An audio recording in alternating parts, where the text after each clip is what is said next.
Hello, my lovely peaches. How are you? Oh, let me move this where you can see it a little better. So it's actually almost 12 hours later. It's 1:20 now. It's p.m. And I had recorded this video last night at 1:45 in the morning, and then my computer was whirring. So the first 8 minutes have a really loud background annoying sound. So I'm going to re-record the first 8 minutes and then jump back to the video from last night.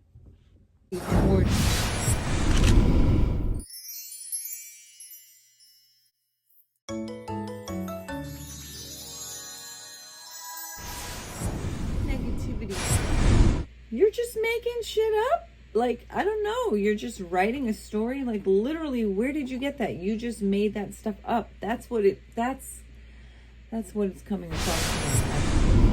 So just to recap, all right, I thought I was done. So I'm going to be reading the transcript. So I'm going to look over there.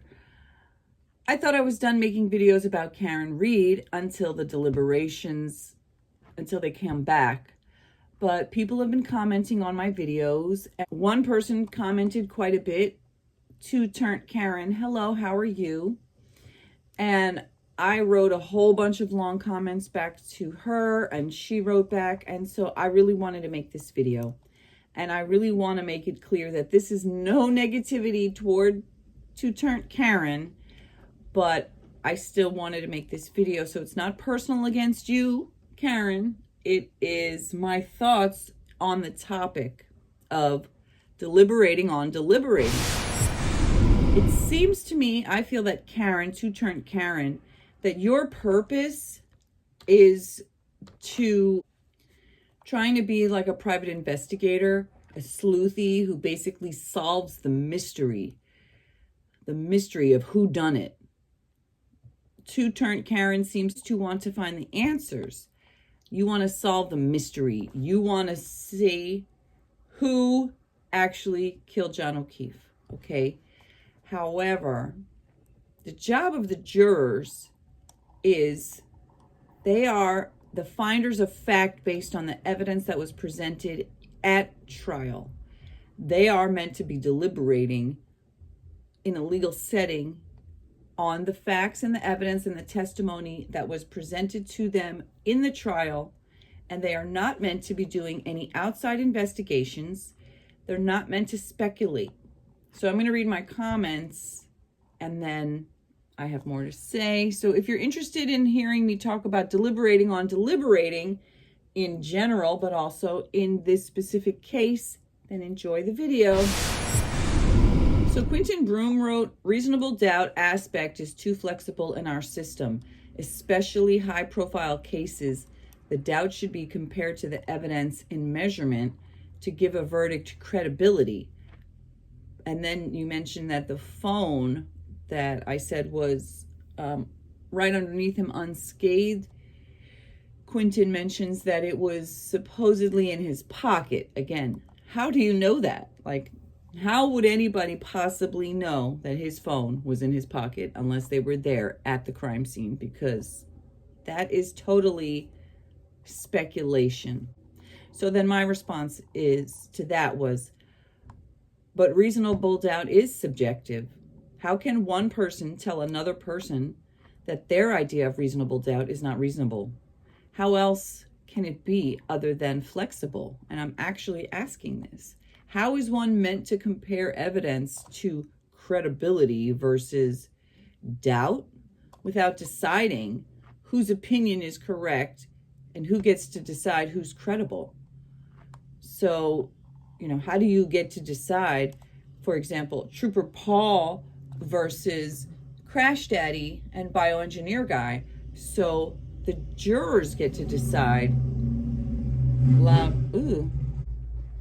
Jurors get to decide if they think Trooper Paul was credible. Was Trooper Proctor credible? Were the defense witnesses credible, Dr. Russell and the other ones? The jurors are the ones who get to say, I believed this person, or I didn't believe that person. we cannot decide. You cannot go in there and saying, well, this guy is credible, so you have to find him credible. Then you're basically telling people what to do. You cannot measure who's more credible against somebody without letting the jurors decide. They have to decide. And I know I said you're not supposed to go on your gut, but the fact is a lot of people do. A lot of people do what they're not necessarily supposed to do. Okay, but I'm discussing this about what jurors are intended to do from my understanding, that I understand it so far. That's what I'm discussing, okay? So then back to Karen. Karen had said in a comment, I know what happened. So I wrote, how do you know what happened? And this is not snark, but an actual question. How do you know what happened in an actual mystery that nobody knows? How do you know what happened? You've solved the mystery that no one else was able to solve. And like I've already said, Karen paid $1 million or more for her defense lawyers, who paid for investigators, who have all the resources to look at the data, to look at the phone records, to look at the text messages, to watch whatever videos were available, to hear Karen's side of the story, to interview people. And I just feel that the chances of one person who's not connected to it, who doesn't have the massive millions of dollars of resources to do the investigation, maybe you do, maybe I'm wrong about that. It's kind of hard for me to believe that someone on the internet was able to solve it, but yet no one else was able to. The Commonwealth was not able to solve it, to prove it beyond a reasonable doubt. The defense was not able to solve it and to prove it innocently, not guilty beyond a reasonable doubt, but a random person online who used a science tool calculator was able to. I'm not trying to sound like a bitch, but it sounds kind of out there. How did you solve it? You all by yourself. You solved it all by yourself, but you're the only one who knows the answer, and that could very well be true. You could be an amazing investigator, and maybe you really did solve the crime. However, you were not an expert witness. You did not present evidence in the trial, and the jurors are not able to deliberate on whatever solving that you've done. And that is my point. So I also said that Karen is either the luckiest person or the unluckiest person, because either she actually hit the man, but the injuries were so 1 in a billion, off the cuff, off the chain, off the way things normally look, that no group of 12 people will agree she hit him. Maybe she's lucky. Maybe she's unlucky. Maybe she really didn't hit him, but yet people believe she's guilty. Maybe she really didn't hit him, and we really will never know what happened. I don't believe for a second that any person in that house did a damn thing except talk shit about Karen. That's what I think. But again, that's my speculative, making shit up. I am taking the evidence that was presented, and I am discerning what I think about it. So I was dead wrong, because I said in that video, the jury's gonna want closure for the family. The jury's gonna want closure for Karen. The jury's gonna want closure for themselves. They're gonna want to finish this.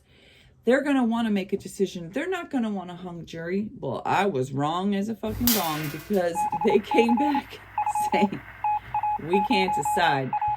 So then the judge said, well, after lunch, you go back and you deliberate some more. Then at 3:30, she sent a note to them saying, do you want to go home at 4? And they said, no, we'll be done at 4:15. And we thought maybe they were going to have a verdict, but nope, 4:15, they came back and they said, we don't know yet. So the judge said, well, okay, go home for the weekend. Don't think about the case as much as you can, and, get some rest, and you'll be back Monday at 9 a.m. Okay, you're not supposed to watch YouTube videos of lawyers breaking it down. Not supposed to watch backseat jurors like me breaking it down. They're supposed to deliberate themselves. They're not supposed to deliberate over the weekend individually. Okay, so they are the finders of fact based on the evidence that was presented, not us internet sleuthers, and not us doing our own private investigation. So, okay, and then I did yesterday's video, I did look up into what Karen's career had been and where her money came from. And then I was able to find out that she's a super intelligent financial analyst, and someone had made a comment, I think RM had made a comment about, her father's money. Something, I guess, her father's money bought this for her. But my little bit of sleuthing made me think maybe her dad is rich, but she seems to have built her own career and her own money from her own intelligence and her own merit and her own school education and doing the work. So I don't know, how good of a financial analyst or a professor that she is, but it does seem that she has her own career.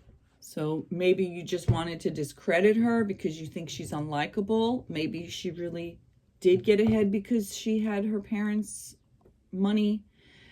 But I'm not trying to look for gossip, hot tea, or salacious commentary. I am curious about this legal case and trying to deliberate on the evidence that was actually presented in the case. So again, I'm not putting any negative vibes on this two-turnt Karen, but it's obvious that you've spent likely hours doing your own research. And the thing is that that's not how the jurors are allowed to deliberate. So some of the things that Karen had written in the comments, like they found John at 1 a.m. and they didn't report it so that Higgins wouldn't be a person of interest, and that you didn't want his BAC taken away that night. And again, where did you get that information?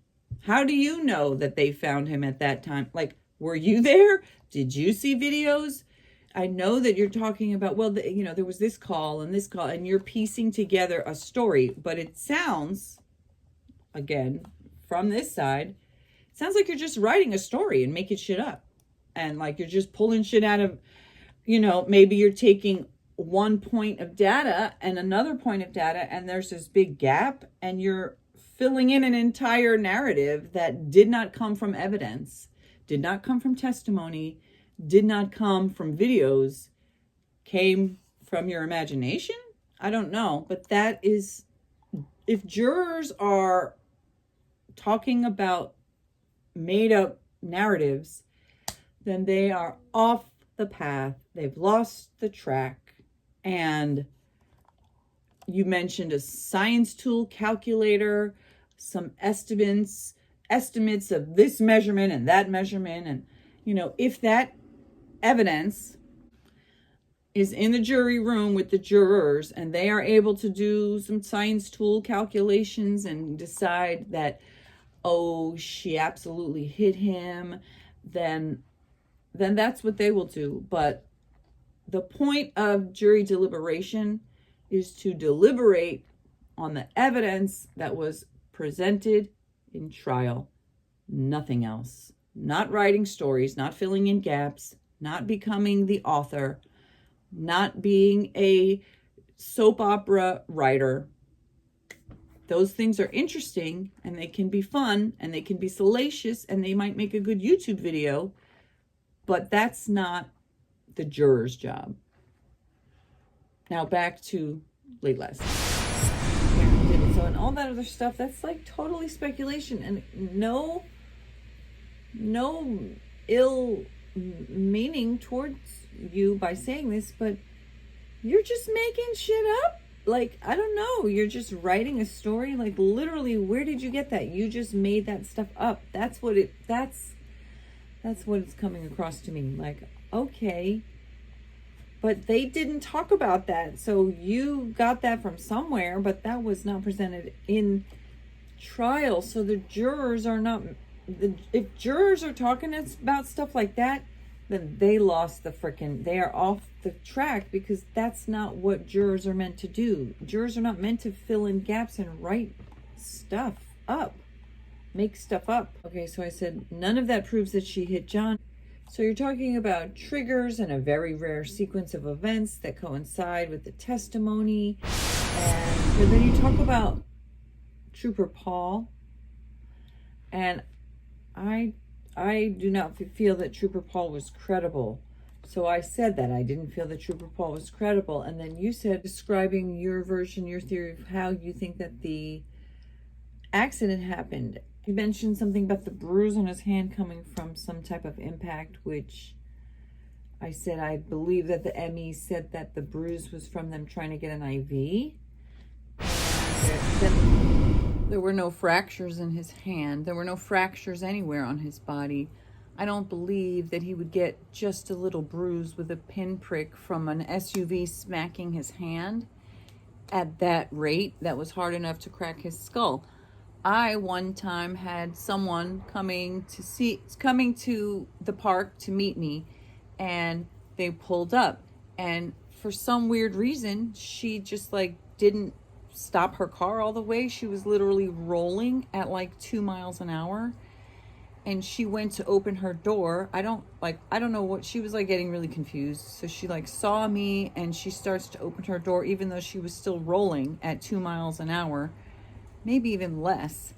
And her car door, like, it bumped me. It was so light.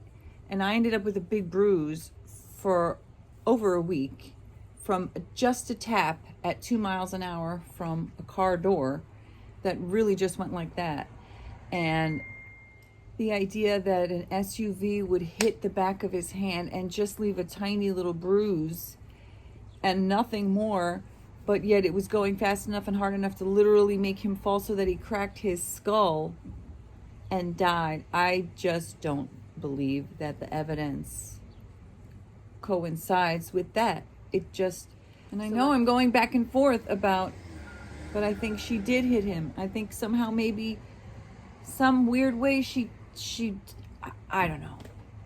I have too much reasonable doubt that I would never be able to, with any moral certainty, with any conscience, with anything that feels right, I would never be able to say she actually hit him, and I feel confident of that, because my gut might say it, my instincts might say it, a lot of the evidence seems as if it happened, but there was just too many gaping holes, too much lack, too many possibilities, and not enough actual evidence.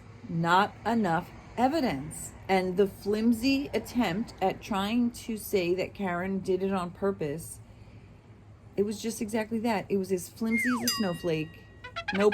It melted on impact. I didn't feel it. I was just like, those are the bombshells that you're dropping.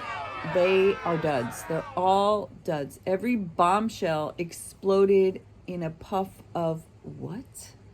In a puff of pitifulness. A puff of pitifulness.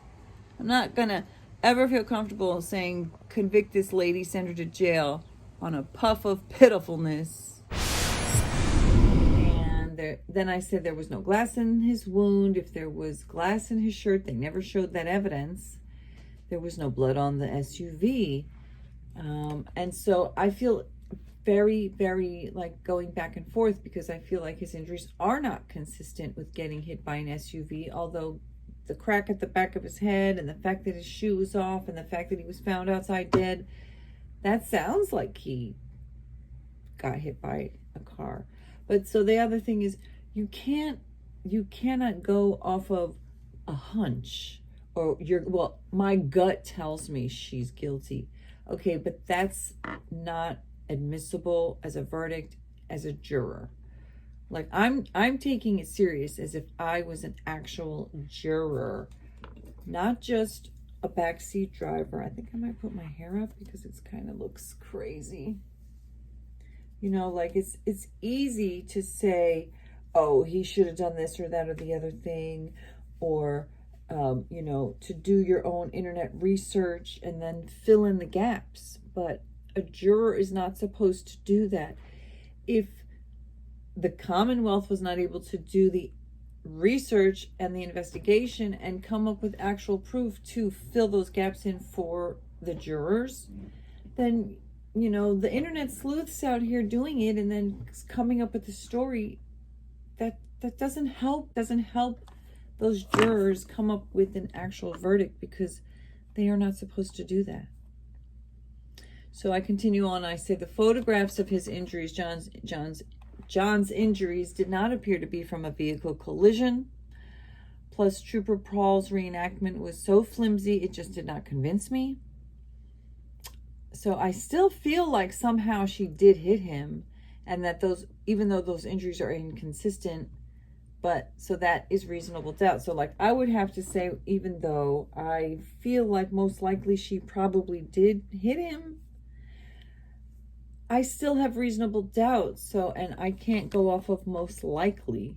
Not if I was a juror who was trying to put somebody away for jail or not. Like what? No, I'm not putting a lady in jail because most likely I think. No, show me the evidence. You didn't? Okay. So then Karen responds about the bruise. They don't put an IV there. And then I copy and pasted where the ME actually said specifically that, yes, that is a commonplace. My sister was in the hospital just recently and she had IV there. So I know from my own personal experience that they do put IVs there. Okay, so this is the part where I wrote a bunch of long comments and I wanted to make the video about it. So to Karen, I just want to add that you've mentioned you've done extensive research. It seems as if you have done your own investigation of sorts and have pieced together a story that you think is believable. However, the jury is not allowed to do that. Everything that you've come to conclusions on, I'm reading on my laptop over there, by the way. Everything that you've come to conclusions on that was based on extra investigations and looking stuff up outside of what was admitted as evidence, none of that is admissible in the deliberations. I understand that you're interested in solving the mystery and having the answer to the question that no one really knows the answer to. However, in regard to juries deliberating the verdict, the jury deliberating the verdict of this trial, they are not allowed to do any outside investigation, and they are only allowed to consider what was admitted as evidence. They are not allowed to consider anything that was not admitted as evidence in the trial. They're not supposed to go off a gut or a hunch. They're not supposed to fill in the blanks. So while it might be interesting to try to solve the mystery, the fact is that legally speaking, none of that can be legally considered by the jury, nor is it something that I would consider in what I'm, mock verdict, because it has not been admitted in court. It was not part of the evidence, and neither the prosecution nor the defense was able to definitively come to those conclusions and present evidence in a way that was beyond a reasonable doubt, and not in my opinion. I feel like if you really solved it, the $1 million lawyers would have probably been able to solve it. Like, I'm not trying to be rude. I'm not doubting your intelligence. I'm just saying, if the evidence was there in a clear and reasonable manner where it could have been solved, then people who are being paid millions of dollars, whose literal job is to advocate for Karen Read and to keep her ass out of jail, I feel like they would have been able to. They really would have been able to conjure it up. But they didn't. And if they were not able to conjure it up and it's out there, well, they didn't conjure it up. So I cannot consider it in my deliberations of what I think those 12 people will come to decide, which is not what people would think based on stuff that wasn't admitted in trial. So then I say, I appreciate your enthusiasm and being an investigative sleuth type, but I strictly consider evidence that was admitted in the trial, and I do not spin off on speculation or outside investigation because the jurors do not have that accessible to them. Therefore, they will not be able to consider it in their deliberations. At the end of the day, I believe that they should vote not guilty. Not because I believe that she's innocent, and not because I even believe that she didn't hit him, but because I believe that neither side presented enough evidence of their version that was proven beyond a reasonable doubt, in my opinion. And the law requires that if you have reasonable doubt, then you must acquit. You must say not guilty. If you have reasonable doubt, you don't try to fill in the gaps. You say, I don't know, therefore not guilty. Also, I just can't stop going back and forth because on the one hand, I do think that he must have been hit by the vehicle, but then at the same time, I can't reconcile the fact that he doesn't have any other injuries that really confirm that he was hit by a vehicle. So to me, it's inconclusive, which brings me back to reasonable doubt, which is back to not guilty because the case was not proven, not because I think that she's innocent. So then Karen does acknowledge that, no, they can't research and compare and do other things, okay? And then I said, what I'm curious about is, what would you vote if you were a juror and you weren't doing all of this extra research? Based on the facts presented in the case to the jury in the courtroom alone, what would you vote? Or maybe you can't be unbiased and impartial, which is okay because not everybody can. The other thing is that anytime you're starting a story, you are speculating, and that is not how a juror is supposed to deliberate. What I mean by writing a story is filling in the blanks with something that you think happened that was not presented as facts. Or maybe something you investigated and you're like, oh, this and 1, 2, 3 and ABC. That's filling in the blanks. Assuming that somebody must have lied to somebody, or that somebody left out some important information, or adding details in the gaps that was not provided by either side as actual evidence or testimony, witness, so all of that is speculation, and that means reasonable doubt. Jurors are not meant to fill in the gaps and make stuff up. No matter how credible or valid they believe that it is, that is not what a juror's job is.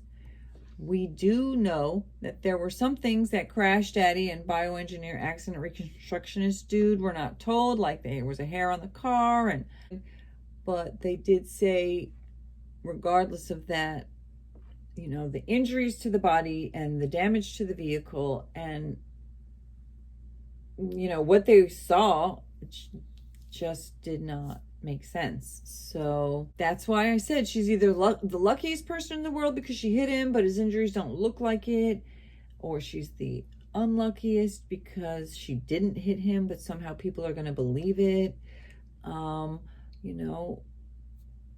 So it's a really weird on the fence. It can't be both, but which one is it situation? Everyone is confused, and I don't really feel so. All the evidence that was admissible and presented in court is what they are meant to deliberate on and nothing else.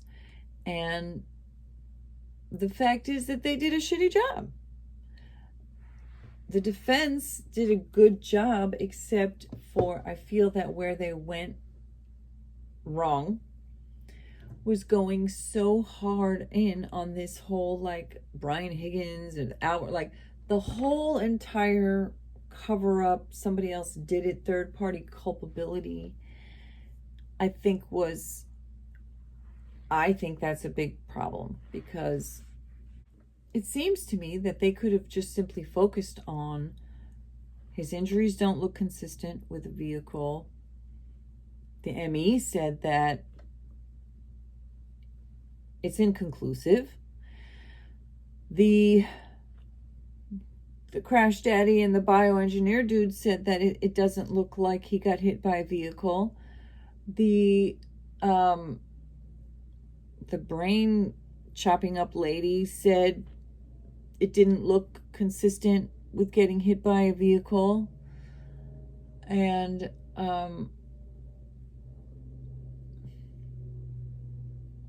they could have focused on, Karen was distraught. Karen was confused. They could have leaned in heavily to Karen was mind-boggled. How could this have happened? Karen was looking for any possible way to piece it together because it made no sense, But instead, and that's what I saw somebody say, "Oh, I'm so tired." Which is what I said, like, how diabolical is that if Karen had hit him and knew it, and then like on purpose framed other people, that is diabolical. And then to turn around and say that they framed you, that's like ultra, ultra, ultra diabolical. But then it's like, well, I'm not comfortable going on my gut to say somebody's guilty of murder. And I'm not comfortable saying like, well, even though they didn't prove it in the court of law, I'm going to internet sleuth a few things and I'm going to feel confident that, like, that's just not how the law is meant to work. So I think that there are rules for a reason, and to protect us and to keep us safe. And no, it doesn't always work in people's favor. And if Karen didn't have the money she has, or if she was a different skin color, then she probably would have been in jail long ago, okay, and stuck there. And there's plenty of people who are thrown in jail for longer on a worser charge with less evidence. And that is what it is. But regardless of that, I still feel that the only way that the system is going to work is if people take it seriously, if people do what they're supposed to do, and if neither side was able to present enough of a case to slam dunk and make a jury feel like, I am totally convinced that she didn't do this, or I am totally convinced that she did, then that is reasonable doubt, okay? And if some people are convinced that she did, and no matter what you say, they're going to be like, she did this. And they're going to go on their gut, or they're going to say, you know what, the evidence that was presented is enough for me. And I trust Trooper Paul. And you know what? So Trooper Proctor said gross stuff, but I still believe him. Some people in that jury are saying she's guilty. Some people are saying she's not. And as much as it sucks, if people truly cannot agree, then that's their right. People have a right to have a different opinion. And I totally disagree with this idea of the two-y thing, and, push them and say the people who don't agree should change their minds to agree with the ones who are the majority, because that's basically forcing. So, I mean, if there's only one or two people and they're just, but I don't know, who knows? And apparently the judge is not supposed to know what the count is, who said what. So, I don't know. They're going to think about it over the weekend, and,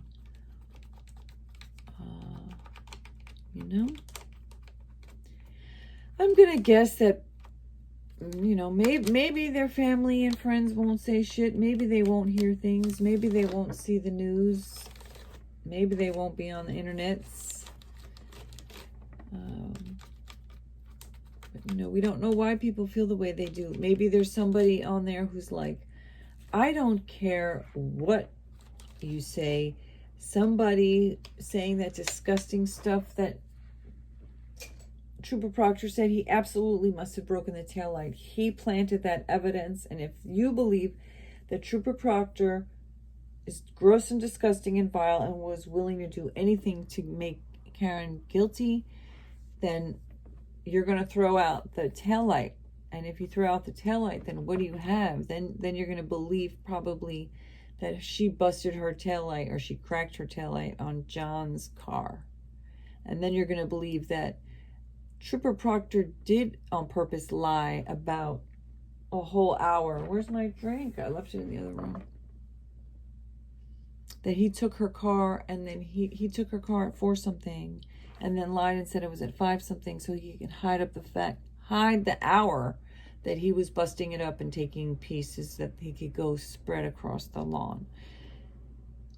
That could have very well actually happened. Like, to me, there's enough of holes in the evidence where that could be a completely ridiculous scenario, but it could also be true, because the fact that we never saw the taillight at the scene, for real, we never saw photos, video, we never saw it. We only saw it in this weird chopped up way. So it's like, I can't trust. I'm not going to put enough trust in that and say it's absolutely doctored, because maybe it was just motion censored and maybe it was just accidentally inverted, but maybe it wasn't. Like, I can't say for sure either way, because I don't know. And I kind of feel that people who are claiming to know for sure, maybe you're not really being truly honest about the fact that, how could you really know that? I don't know. So my updated deliberation, after seeing how it went today, I think that the jury is going to think about it over the weekend.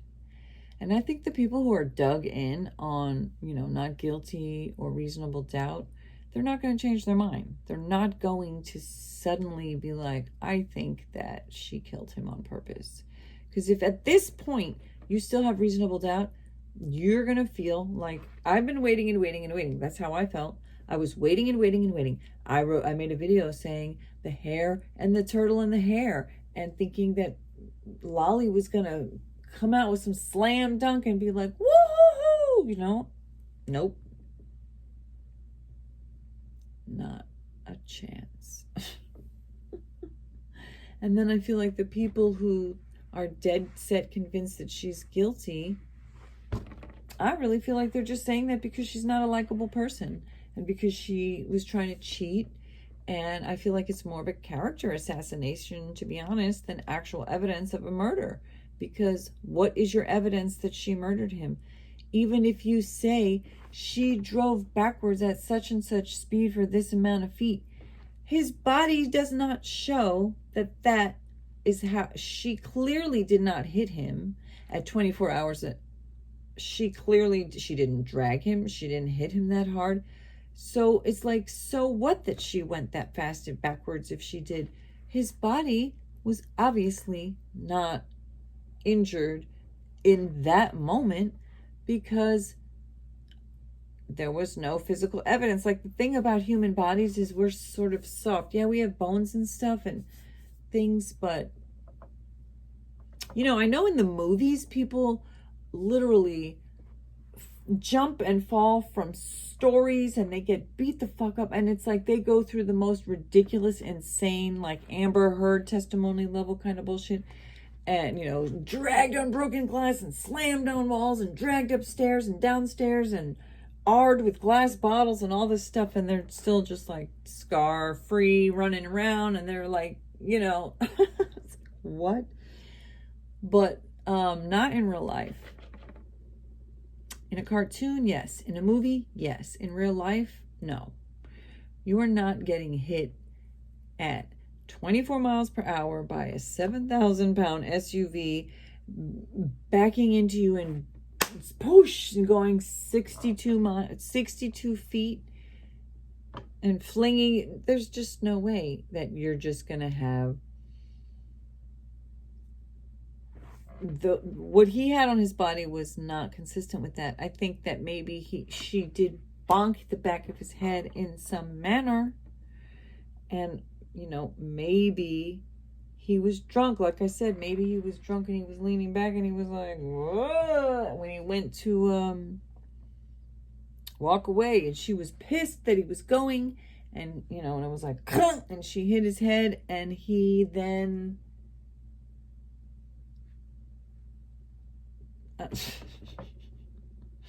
speculation, make shit up. It wasn't proven, so not guilty.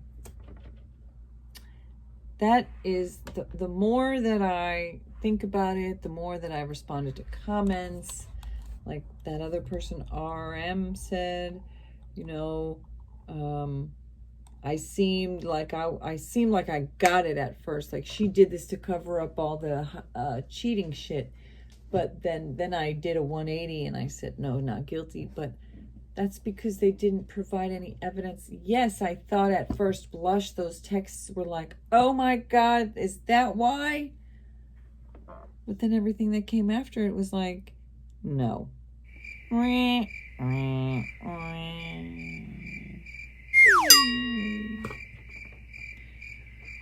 convincing. Not convincing to me.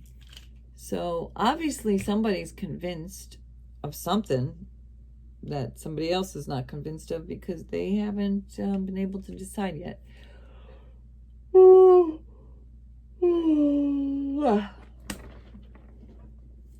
It's 2:21. I am probably, most likely, definitely not going to be staying up all night making this video. So I will share it later. I'll get some sleep. And then this will be a weekend video while we wait. And again, thank you so much for all of the engagement and the commenting and, you know, you commenting back and forth with me and pushing me to hone in and clarify and discern and really dissect and analyze and come to the bottom line of what I really do think. And if I'm called to task and okay, enough bullshit, enough deliberating, now vote. I vote not guilty. I vote not guilty in all of it because y'all fucking suck, Canton police, and I'm not cool with that. I vote for Canton police. You need to get some body cams immediately if you don't already have it. If you don't already have them, you need to immediately get video cameras on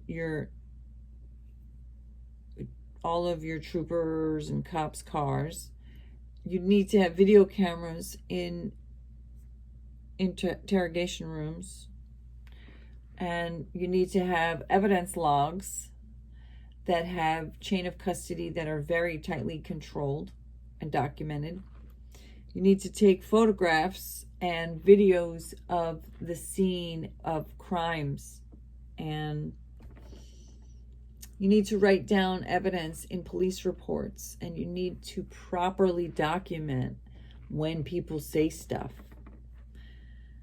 And if you're not able to prove that somebody did a crime because you did all of that stuff, and then on top of it, you hire somebody who's crass, who's disgusting, who's unprofessional, who's saying bullshit stuff, and then in the fucking group chat with the 8 buddies, I said 9, but he was the 9th, and then you got your fucking supervisor in there ha-haing on your bullshit.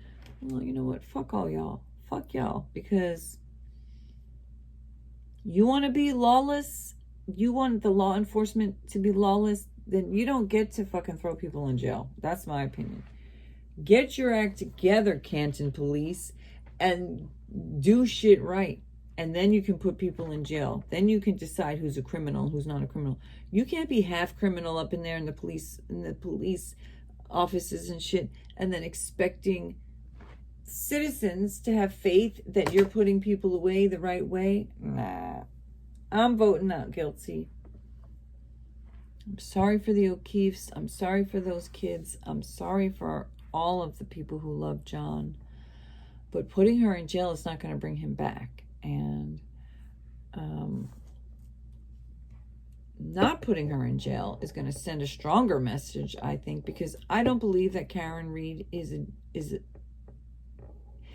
she might be a danger to society as far as you might be told fuck off and fuck you. Some people around there are going to be told fuck you.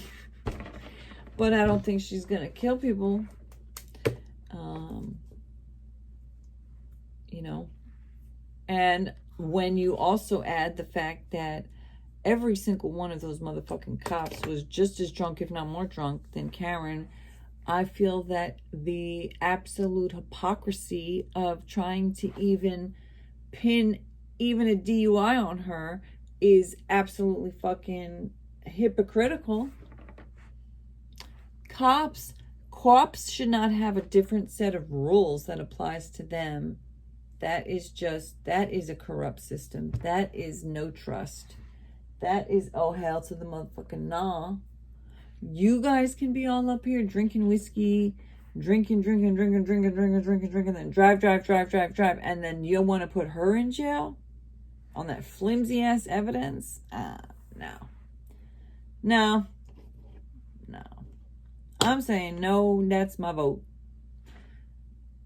See what the jury believes. Hopefully by Monday, which will be, is it gonna already be fucking July?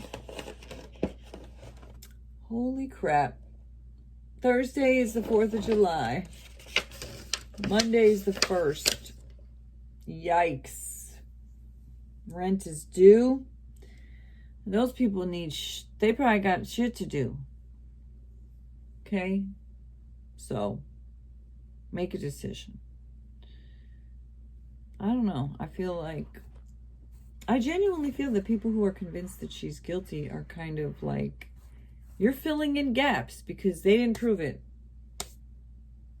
But that's your right. You get to decide that. I don't get to decide for you what you think is true and reasonable. I don't get to decide for you what witnesses you believed. I don't get to decide for you who you thought was credible. I don't get to decide if you're going to toss out all of this person's something or some of this person. You know, you're going to say, well, I'm going to take this little piece of this and throw out the rest. You get to do that. That's what juries get to do. And I get to go to sleep because I'm exhausted. Okay, see you. Bye.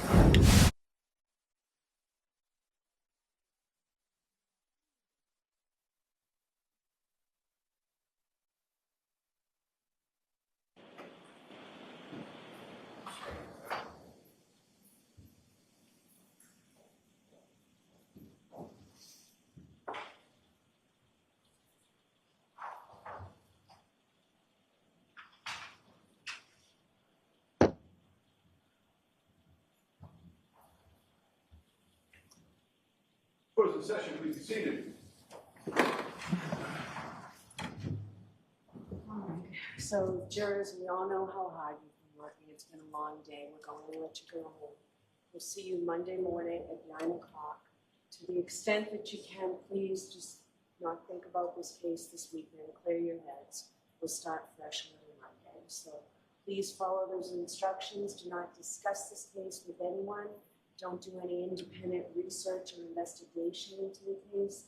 If you happen to see, hear, or read anything about the case, please disregard it. We'll see you later. Thank you. All rise to the court, please. Jurors, follow me.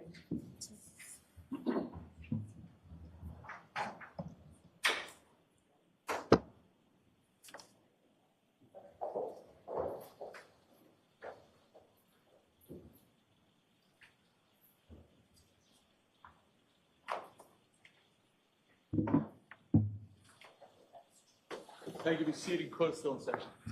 All right. We'll see you Monday morning. Thank you. Thank you, Your Honor.